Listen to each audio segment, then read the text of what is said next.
Olá, bom dia. Meu nome é Thiago Dória, sou ortopedista, especialista em cirurgia do pé e tornozelo. E hoje eu vou falar um pouquinho sobre o entorse de tornozelo, a lesão ligamentar do tornozelo. Bom, para começar, a gente tem que diferenciar entre a lesão ligamentar aguda e a lesão ligamentar crônica. A lesão ligamentar aguda é na hora que a gente torce o tornozelo. Sempre que a gente torce o tornozelo, você tem algum grau de lesão ligamentar. E esse pode ser um entorse leve, moderado ou grave. Isso vai variar de acordo exatamente com esse grau. Se você rompeu, você estirou, então vamos lá, por partes. Como eu falei, sempre que a gente torce o tornozelo, você tem algum grau de lesão ligamentar. E essa lesão pode ser um estiramento, que é só um alongamento das fibras, uma ruptura parcial ou uma ruptura total de um ou mais ligamentos. Hoje a gente vai focar um pouco mais no entorse lateral, no complexo ligamentar lateral, que são os ligamentos talofibular anterior, calcâneo fibular e talofibular posterior. Então sempre que a gente faz um entorse em inversão, quer dizer, a gente torce o tornozelo para fora e o pé para dentro, você rompe o complexo ligamentar lateral. Então, primeiro, o paciente com entorse de tornozelo, ele vai na emergência, primeiro para a gente afastar qualquer fratura, Para afastar fraturas, você vai fazer uma radiografia. Existem os critérios para radiografar o paciente, são chamados critérios de Ottawa, que levam em consideração alguns pontos de dor e se o paciente consegue deambular ou não. Teoricamente, dependendo disso, você poderia até não radiografar esse paciente, mas isso é um pouco arriscado, porque eu já vi muito paciente com o tornozelo quebrado e andando. Então, assim, é melhor sempre radiografar, pelo menos para afastar qualquer lesão mais grave, inclusive lesões cirúrgicas. Afastado fraturas, então chegou o seu diagnóstico de lesão ligamentar. Ok. Então a gente começa pelo chamado protocolo Price. O protocolo Price, ele é de painkillers, rest, immobilization, cryotherapy e elevation, que seria analgesia, repouso, imobilização, crioterapia e elevação. Hoje em dia esse protocolo está evoluindo um pouquinho mais para diminuir o tempo de imobilização, porque a gente sabe que a imobilização completamente parada, ou seja, o uso de bota ortopédica, atrapalha um pouco o restabelecimento das fibras de colágeno. Então hoje em dia a gente tem uma noção mais de imobilização funcional, que são os braces, um estabilizador, taping, dependendo do grau de lesão ligamentar. Então a gente tenta diminuir o tempo de imobilização completa do paciente para o menor possível. Então normalmente o uso de botas é limitado aí de nem um dia, se a lesão for leve, até 10, 15 dias no máximo. Mais do que isso, o paciente já começa a ter outros problemas relacionados à própria imobilização, rigidez articular, retração de tendão, que aí já gera outros problemas que vão ter outros tratamentos no futuro. Então a gente tenta diminuir o tempo de imobilização completa e focar mais nessa questão de imobilização funcional. Como eu já falei, gelo, analgesia, elevação para o edema, protocolo básico. Passada essa fase inicial do trauma, o paciente melhorou, aí ele pode, dependendo também da lesão, do grau da lesão ligamentar, iniciar uma fase de fisioterapia se ele não estiver bem. Então, o paciente que ainda está com um pouco de dor, depois de dar 10, 15 dias, começa um protocolo de fisioterapia, basicamente de analgesia e depois fortalecimento e propriocepção. Ótimo, ok. Então essa é a lesão ligamentar aguda.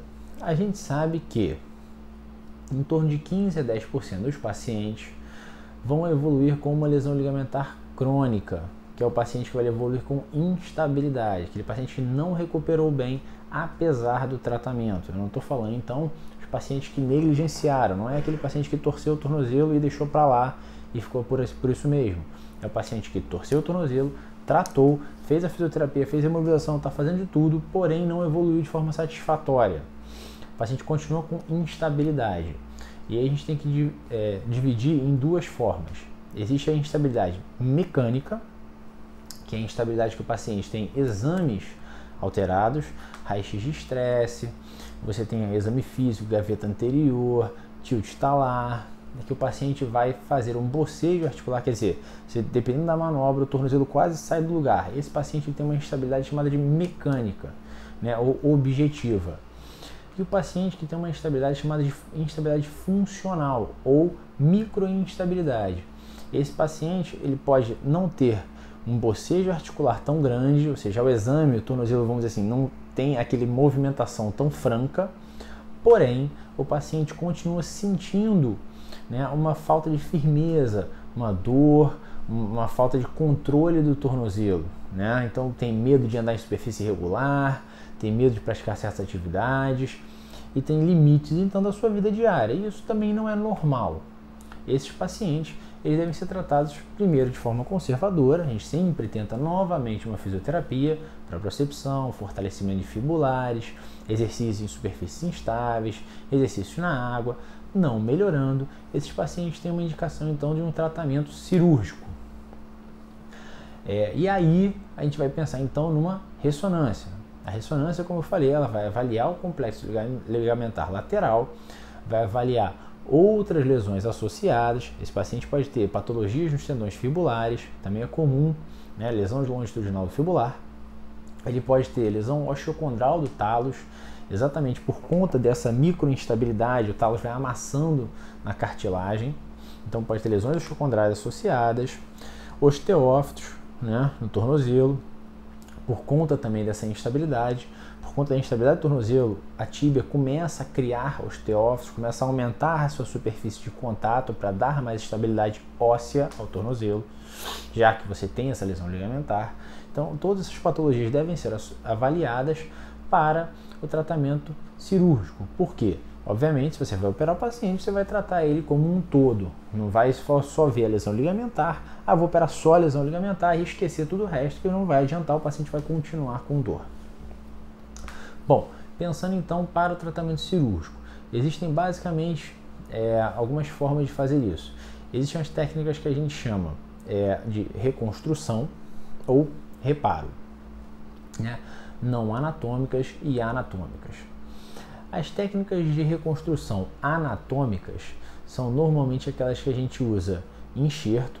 Então, normalmente a gente tira um enxerto de tendão, normalmente semitendíneo, e tenta reconstruir, vamos dizer assim, a anatomia natural. Então, você vai colocar um enxerto na fíbula, no talos e no calcâneo. Isso aí vai tentar mimetizar o talo fibular anterior e o calcâneo fibular.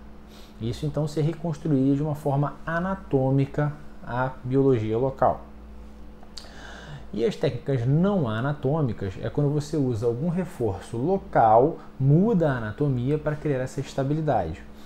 O caso clássico de técnica não anatômica, de técnica aberta, é o Bronston Gould. O Bronston Gould é quando você faz um reparo do ligamento e usa o retináculo dos extensores para dar essa estabilidade.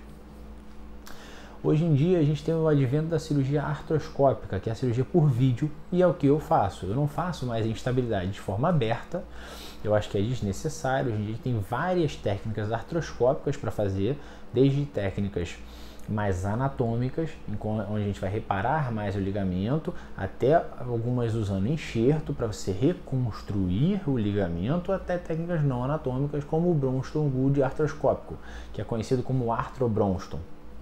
E é essa técnica que eu faço. Eu acho que a cirurgia artroscópica veio para ficar.